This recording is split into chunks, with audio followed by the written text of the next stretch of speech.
Proyektong pagdaragdag ng mga basurahan para sa malinis at maayos na barangay.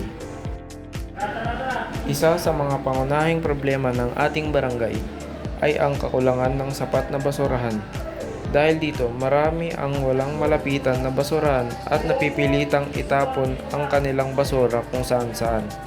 Ito ay nagdudulot ng kalat, masamang amoy at posibleng panganib sa kalusugan. Ang pagkakaroon ng dagdag na basurahan ay makakatulong upang mapanatiling malinis, kaaya-aya at ligtas ang kapaligiran ng barangay.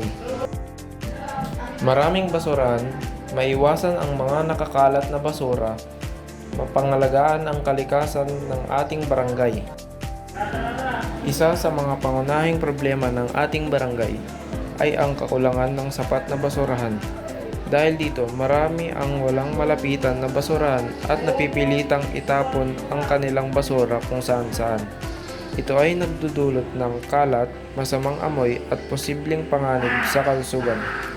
Ang pagkakaroon ng dagdag na basurahan ay makakatulong upang mapanatiling malinis, kaaya-aya at ligtas ang kapaligiran ng barangay.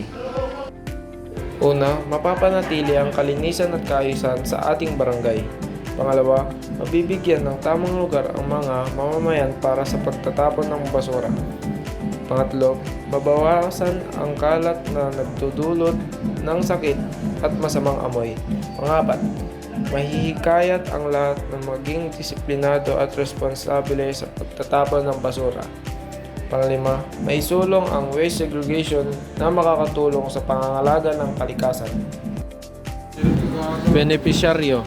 Ang mga residente ng barangay ay direktang nakikinabang sa malinis na kapaligiran dahil mababawasan ang mga sakit at mas nagiging maginhawa ang kanilang pamumuhay.